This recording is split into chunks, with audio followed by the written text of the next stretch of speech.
दोस्तों, क्या आपको पता है कि आज एक इंसान का फोकस एक गोल्ड फिश से भी कम हो गया है। हम काम करने बैठते हैं पर हर 5 मिनट में हमारा हाथ अपने आप फोन की तरफ चला जाता है।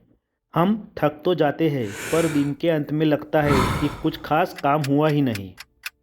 इस बीमारी का नाम है शैलो वर्क और इसका तोड़ है डीप वर्क। एक ऐसी सुपर पावर जो अगर आपने सीख ली तो आप वो काम 2 घंटे में कर लेंगे जो बाकी लोग पूरे दिन में नहीं कर पाते। अगर मैं आपसे कहूँ कि आप पिछले 10 साल से कभी भी पूरे 100% फोकस में नहीं रहे तो क्या आप मानेंगे? साइंस कहती है कि सिर्फ एक नोटिफिकेशन आपके दिमाग को 23 मिनट 15 सेकंड के लिए कमज़ोर कर देता है। एक नोटिफिकेशन, सिर्फ एक। तो अगर आप दिन में 20 बार फ़ोन को देखते हैं तो सवाल ये है, क्या आप सच में जी रहे हैं या सिर्फ रिएक्ट कर रहे हैं? या फिर क्या हम सब एक डिजिटल कोमा में हैं? पिछले कुछ महीनों से मेरे दिमाग में एक सवाल बार बार घूम रहा था। क्या वजह है कि आज हमारे पास दुनिया की सारी सुविधाएं हैं, सबसे तेज इंटरनेट है, बेहतरीन गैजेट्स है, लेकिन फिर भी हम पहले से ज़्यादा थके हुए और डिस्ट्रैक्टेड महसूस करते हैं। मैंने इसका जवाब ढूंढने के लिए सैकड़ों रिसर्च पेपर पढ़े, पुरानी किताबों को खंगाला और उन लोगों की जिंदगी को ऑब्जर्व किया जिन्होंने जीरो से शुरू करके दुनिया बदल दी। और मुझे एक ऐसा सच मिला जो शायद आपको थोड़ा परेशान कर दे। हम इतिहास के सबसे एडवांस्ड दौर में जी रहे हैं। Fastest internet, smartest devices, AI, automation, लेकिन एक पैराडॉक्स है।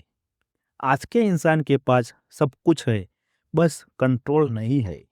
हम सोचते हैं कि हम फोन यूज कर रहे हैं। सच क्या है? फोन हमें यूज कर रहा है। ये कोई कॉन्स्पिरेसी थ्योरी नहीं है, ये न्यूरो साइंस है, बिहेवियर इकोनॉमिक्स है और अरबों डॉलर का बिजनेस मॉडल है। टेक कंपनियों का बिजनेस मॉडल सिंपल है, आपका अटेंशन ही उनका प्रॉफिट है। और जब प्रोडक्ट फ्री होता है तो प्रोडक्ट आप होते हो। डीप वर्क का कॉन्सेप्ट प्रोफेसर काइल न्यूपोर्ट ने दिया था। उनका मानना है कि बिना किसी डिस्ट्रैक्शन के अपने दिमाग की पूरी क्षमता को एक ही काम पर लगा देना ही डीप वर्क है। जब आप इस स्टेट में होते हैं तो आपका दिमाग नए न्यूरल पाथवे बनाता है जिससे आप मुश्किल चीज़ें जल्दी सीख पाते हैं।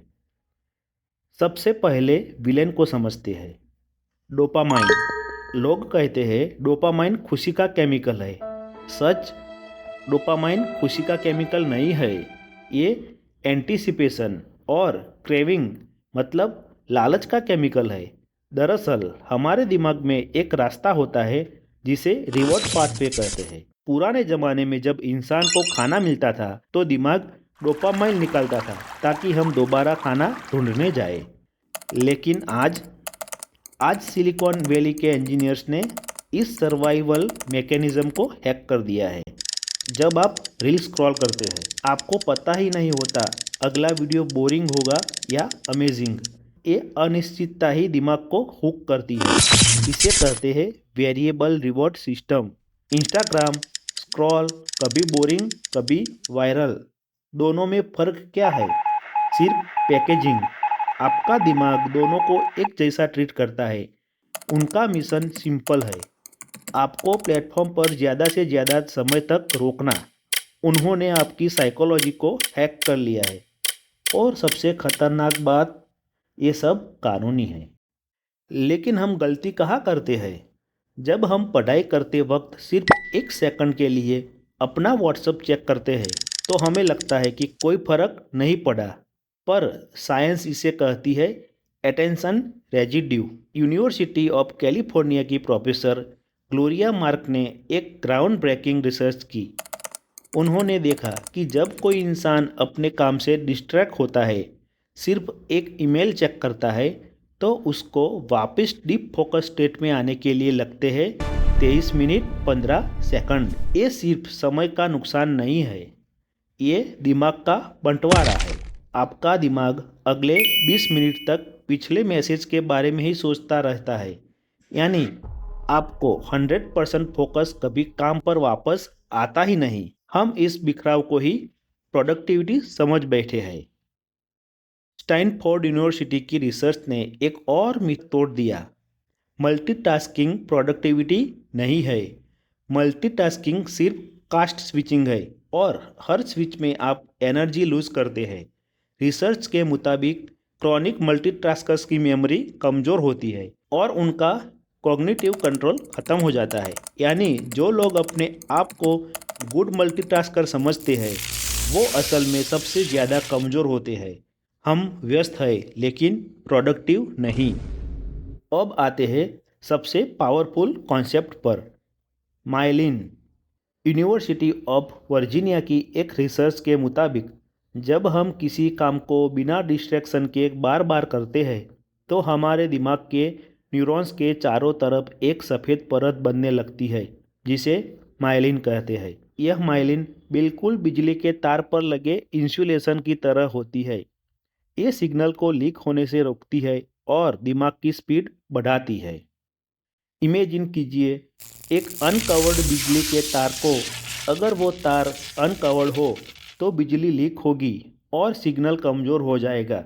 लेकिन अगर उस पर एक मोटा प्लास्टिक का इंसुलेशन चढ़ जाए तो बिजली बुलेट की रफ्तार से दौड़ेगी। ये बिल्कुल 2G से 5G का जंप है। और सबसे बड़ा सीक्रेट, माइलिन तब बनती है जब आप डीप प्रैक्टिस करते हैं, बिना डिस्ट्रैक्शन के, बार बार मेहनत के साथ, हाई इंटेंसिटी फोकस के साथ। लेकिन जब आप हर 5 मिनट में फ़ोन देखते हैं, माइलिन बनने की प्रक्रिया रुक जाती है। यानी हर डिस्ट्रैक्शन सिर्फ समय नहीं चुरा रहा, वो आपका पोटेंशियल चुरा रहा है। आपका दिमाग 5G बन सकता है लेकिन आप जितना डिस्ट्रैक्ट होंगे आपका दिमाग उतना ही स्लो होता जाएगा। इतिहास में जिनके नाम अमर है उनमें एक कॉमन पैटर्न है, गहराई। इमेजिन कीजिए एक ऐसी दुनिया जहाँ कोई स्मार्टफोन नहीं था। क्या तब लोग ज़्यादा फोकस कर पाते थे? इतिहास के पन्ने पलटे तो हमें मिलता है डीप वर्क के असली मास्टर्स। साल 1922 स्विट्जरलैंड के एक मशहूर साइकोलॉजिस्ट कार्ल जुंग ने महसूस किया कि उनका काम इतना मुश्किल है कि वो शहर के शोर में नहीं हो सकता। उन्होंने एक गांव में बॉलिंगन टावर बनाया, एक ऐसी जगह जहां न बिजली थी न फोन। उन्होंने लिखा, अकेलापन मेरे लिए इलाज की तरह है। वहाँ वो घंटों अकेले बैठते थे।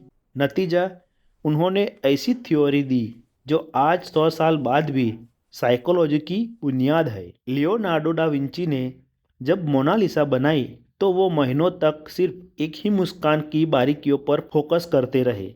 आइजैक न्यूटन ने प्लेग के दौरान आइसोलेशन में कैलकुलस डेवलप किया।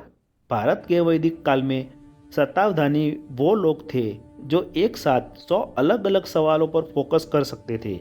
ये कोई चमत्कार नहीं था, ये एकाग्रता की वर्षों की प्रैक्टिस थी। न्यूयॉर्क टाइम्स में एक आर्टिकल छपा था जिसमें बताया गया कि माइक्रोसॉफ्ट के CEO बिल गेट्स साल में 2 बार थिंक वीक्स पर जाते हैं। वो एक सीक्रेट कैबिन में अकेले जाते हैं जहां उनके पास सिर्फ किताबें और नोटबुक होती है। अखबार ने इसे अल्टीमेट कॉम्पिटिटिव एडवांटेज कहा था क्योंकि आज के ज़माने में फोकस ही सबसे महंगी करेंसी है। अब सवाल है, क्या इसका इलाज है? हाँ, लेकिन आसान नहीं है।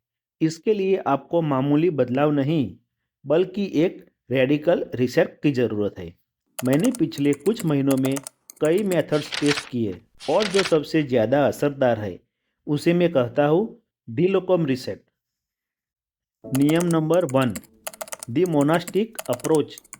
दिन का एक ऐसा समय फिक्स कीजिए, चाहे वो सुबह के 2 घंटे हो, जहां आप दुनिया के लिए गायब हो जाए। No internet, no phone, no people, सिर्फ आप और आपका सबसे मुश्किल काम। एनवायरनमेंट डिज़ाइन कीजिए, फ़ोन दूसरे कमरे में, notification of, dedicated focus zone, out of sight out of mind science का सबसे बड़ा सच है। नियम नंबर 2, प्रोडक्टिव मेडिटेशन और 90/90/1।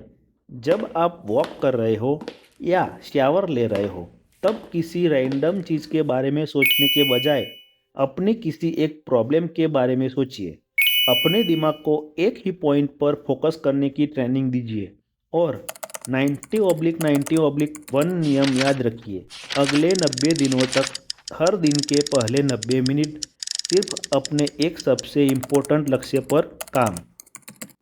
नियम नंबर 3, बोर्डम ट्रेनिंग और डिजिटल फास्ट। हमारी सबसे बड़ी कमजोरी है बोरियत का डर। जैसे ही हम 10 सेकंड के लिए खाली होते हैं, हम फ़ोन को निकाल लेते हैं। आपको अपने दिमाग को दोबारा बोर होने की ट्रेनिंग देनी होगी। जब लाइन में खड़े हो, फ़ोन मत निकालिए, बस खड़े रहिए। क्रिएटिविटी बोरियत के बाद शुरू होती है। हफ्ते में एक दिन डिजिटल फास्ट रखिए। नो सोशल मीडिया, सिर्फ असली दुनिया। सोशल मीडिया छोड़े या समझदारी से यूज़ करें।